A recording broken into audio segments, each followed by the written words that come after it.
Dramatic video shows moment Al-Qaeda bomb maker is arrested near Parliament.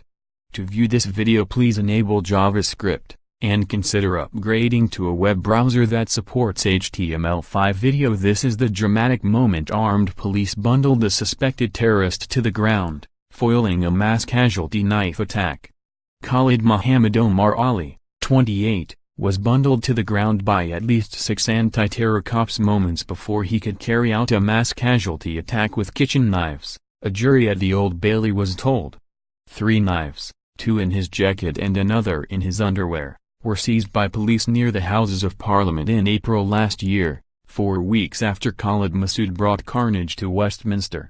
The jury watched video footage from body-worn police cameras of the arrest and heard officers joked while searching and removing the 3 kitchen blades. An officer asked him if he had anything on him that would cause harm, and the defendant replied, "You'll see."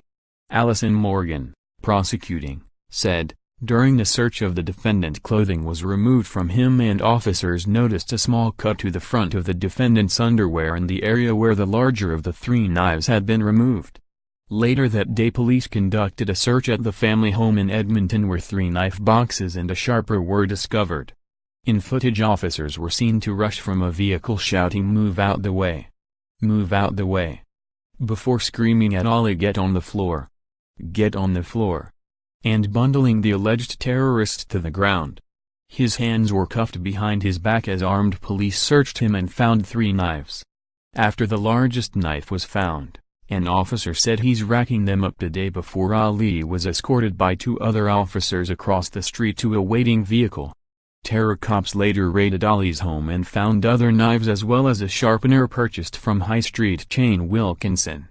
Ali also told police a nuclear explosion was nothing compared to what's coming, the Old Bailey was told.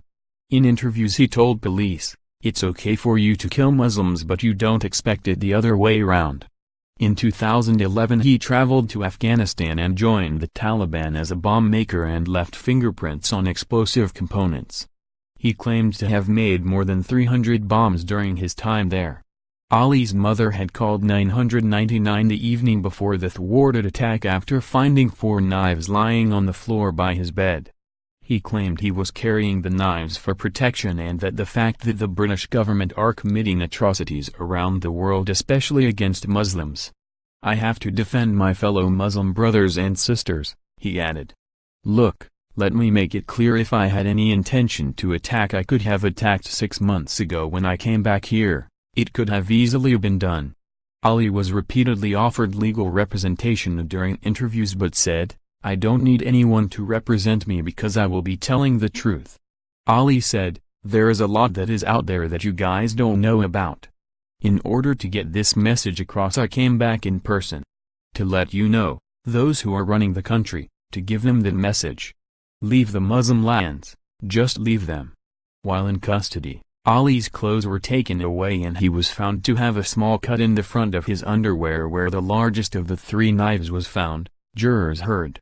Ali allegedly armed himself that day to deliver a message to British decision-makers.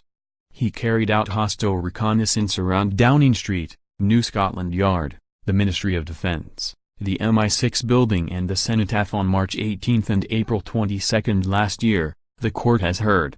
The prosecution alleges Ali was targeting MPs, police and members of the armed forces. Ali, a plumber from Edmonton, North London, denies 2 charges of possessing explosives with intent abroad in 2012 and 1 charge of preparing terrorist acts in Britain. He also denies 3 counts of terrorism. The trial continues. More, baby could be first in UK born without mother if transgender man wins legal fight. More, Met police officer reveals how to survive a moped gang attack.